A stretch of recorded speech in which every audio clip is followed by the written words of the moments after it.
Every single person who said Cleetus McFarland doesn't belong in NASCAR just got the perfect answer, and it came straight from the man himself. Cleetus is racing this Saturday at Rockingham Speedway. Not just one race, 2 races, on the same day, Easter weekend. He's running the ARCA Menards East 125 at noon, and then getting right out of that car and climbing into a Richard Childress racing machine for the NASCAR O'Reilly Auto Parts Series race, which is 250 laps. That's 375 total laps at one of the trickiest tracks out there, and the whole NASCAR world is watching. Now, you already know Cleetus has his share of people who don't think he should be out there. Social media has been going crazy about it for over a month. NASCAR media members have questioned it. Podcast hosts have debated it back and forth. The big question everyone keeps asking is simple. Should a YouTube guy with 5 ARCA races and 1 truck start that ended in a crash after 5 laps really be racing at NASCAR's second highest level? Well, during a media call this week, Fox Sports reporter Bob Pacus looked Cleetus right in the eye, so to speak, and asked him about it. He wanted to know if Cleetus pays attention to what the critics are saying, or if he just blocks it all out. And Cleetus didn't dodge it, not even a little bit. He said, "Bob, I think you know at this point that I'm pretty in tune with what's going on in the social media world. This is my job. My job is probably more similar to yours than closer to the driver's. I am a social media guy. That's how I got in this position, so I see it a lot." He was honest about the fact that the Daytona truck race hurt. Spinning out and crashing 5 laps into your first truck series start with the whole world watching, that's tough on anybody. He said he was feeling pretty down on himself after that one. But he also said something interesting. He said, "At this point, the record is so broken of people still talking about it. I don't care as much." And then he said the thing that everybody is now talking about. At the end of the day, all these guys can say whatever they want about me, but if Richard Childress called them and said, "Hey, want to come drive our car?" all of them would have taken that opportunity too. And if NASCAR is letting me do it, I'm in. I'm here. No one can save me but myself at this point. Once I get on that track on Saturday, it's up to me. They can complain as much as they'd like, but it's happening and it's for 2 years, so they better buckle up. For 2 years. That's what a lot of people don't fully realize yet. This is a 3-race-per-year deal for 2 full years. Cleetus isn't going anywhere. So how did a guy with nearly 5 million YouTube subscribers and over 2 billion views end up in an RCR car? According to Cleetus, someone from the RCR side reached out to him and basically said they noticed he could use some professional help developing as a driver. Cleetus laughed about it and said he absolutely needed that help. And from there, they worked out a deal with RCR, Tommy's Express Car Wash, and O'Reilly's. Just like that, the YouTube guy became a real-deal NASCAR driver with one of the most respected teams in the sport behind him. But what really matters is what Cleetus has been doing to get ready. And by his own account, he's been grinding. About 2 months before his big test day at Rockingham, he committed to his home racing simulator. Every day, running laps in the O'Reilly's car setup on the Rockingham track.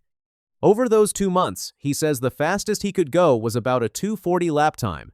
That was everything he had. He couldn't go any quicker no matter how hard he tried. Then came the actual test at Rockingham with the RCR team. He ran over 250 laps that day. Danny Stockman, his crew chief, was there along with a full crew.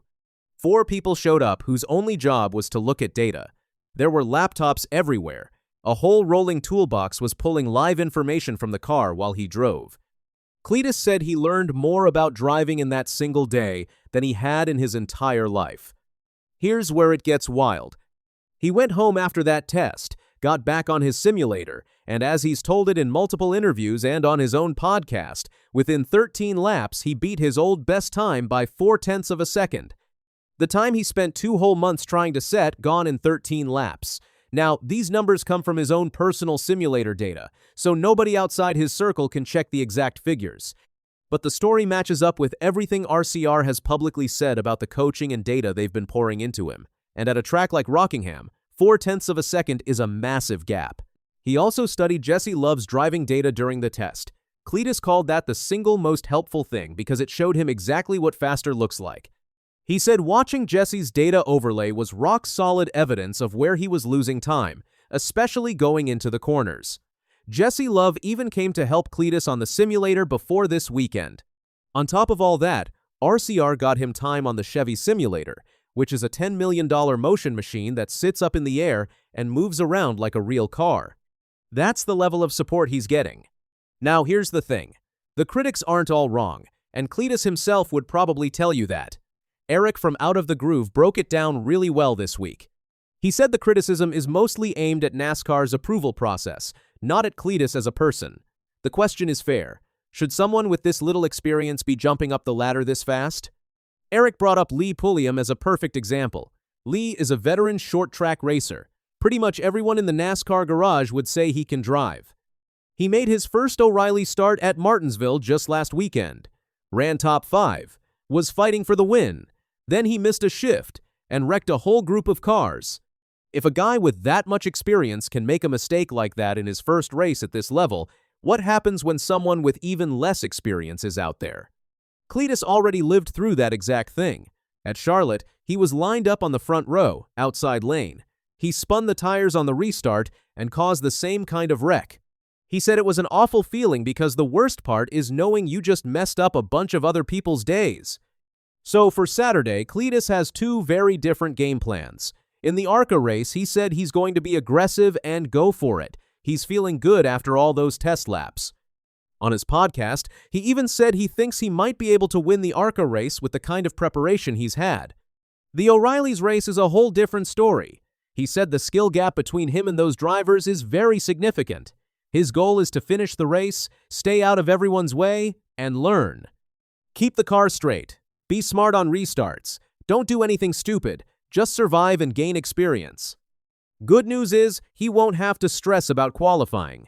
Nick Sanchez and AM Racing dropped out late, leaving 38 cars for 38 spots. Cleetus is in by default. One less thing to worry about. Eric predicted Cleetus finishes around 25th, about 2 laps down.